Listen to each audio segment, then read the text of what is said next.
Hey, my name's Kenny. Hi, my name is Isla. Hi, my name is Peyton. I'm Haley. Welcome to our video blog. Our first cannon is the hand cannon. A hand cannon is probably the oldest type of portable firearm, as well as the simplest type of early firearm.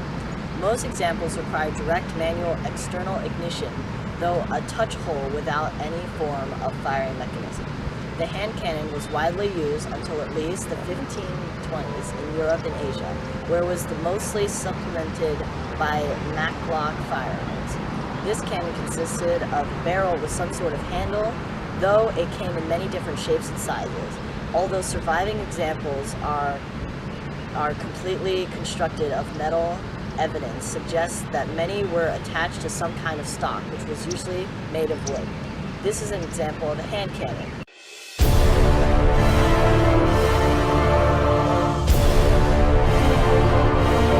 The hand cannon was inexpensive and easy to mass produce, allowing for easy distribution. At the same time, the forging methods required meant that centralized governments had a measure of control over their manufacture and production. They had superior armor penetration capabilities. The longbow was somewhat effective against mail armor, and the crossbow slightly better, but the hand cannon could pierce even plate armor.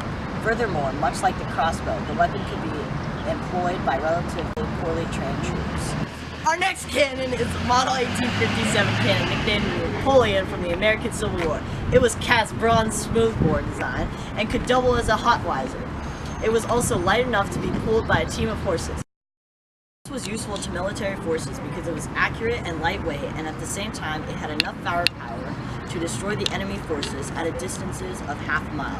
This weapon was also easily adapted to other metals such as iron. It was distributed and manufactured by both the Union and the Confederates during the Civil War.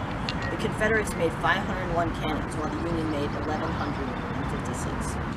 Their ability to easily adapt provided for an added bonus that some of the present artillery at the time did not have, which was an extra thing that these cannons could support. One of the deadliest and most powerful weapons to this date is the Schwerer Gustav cannon, used solely by Nazi Germany during World War II. This cannon was a weapon of mass destruction, and Gustav could fire shells weighing 7 tons to a distance of 47 kilometers. It was the largest caliber weapon ever used in combat and the heaviest mobile artillery weapon ever built. Consider the total weight, and fire the heaviest shells of any artillery gun. The Schwerer Gustav cannon was also the most powerful gun available, only manufactured in Germany. Only 2 were distributed.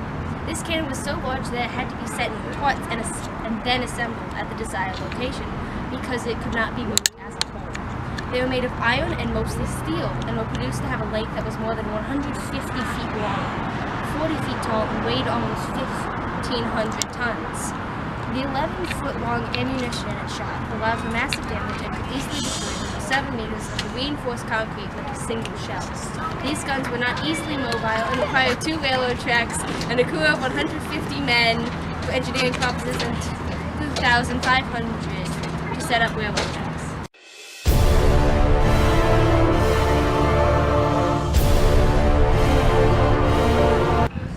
The 11-foot-long ammunition it shot allowed for massive damage and could easily destroy over 7 meters of reinforced concrete with a single shell.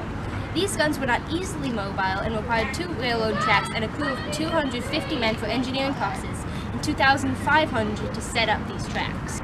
During the Han Dynasty, after the Great Wall of China was built, the Chinese warriors constructed iron cannons called fire lances. They would be placed on top of the city gates and loaded with iron or stone cannonballs. They would be launched onto the enemies, immediately crushing them. Their gunpowder was composed of potassium nitrate, charcoal, and sulfur. The soldiers would load the cannons with an iron pipe, which was a long metal tool with a knot at the end to push the projectiles down the barrel and light the fuse. The chemical reaction between the gunpowder and the fire would expand enough force for the cannonballs to propel only a few feet.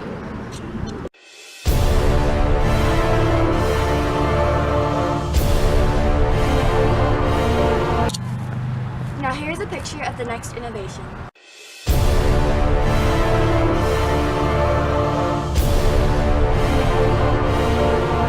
Throughout the Civil War, the Union developed cannons to combat with the Confederates' advanced military tactics. They innovated the previous designs to continually adapt their armies to better standards. The Model 6-pounder towed field gun, created in 1841, was mass-produced and commonly used for about a decade. It could be easily moved with the two wheels placed as a fulcrum in the middle of the artillery. It fit a 3.6 smoothbore barrel, which meant it hadn't had grooves carved into the barrel like it did in previous designs. It had a range of over 1,000 feet, which increased the range from the fire lance of only a few feet to about 1,500 feet. It was used in both the Civil War and the Mexican-American War. Relating to modern times, Arjun tanks were developed in modern-day India during the 1970s, but weren't perfected or mass-produced until 2004. The design is still present in 2017, aka this year. It has a typical tank design where it functions like a car and can reach 42 miles per hour. It can be viewed now.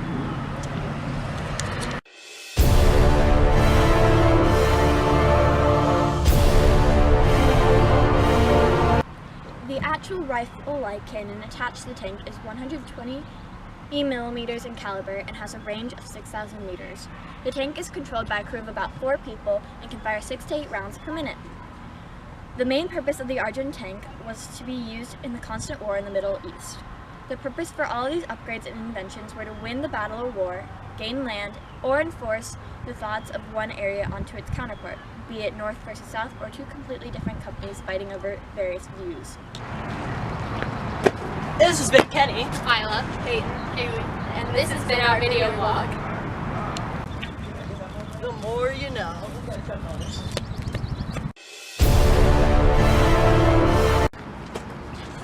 Our and at the same time, it had enough power. Hey, my name's Kenny. Basically just a video about kids. Yeah, I like it.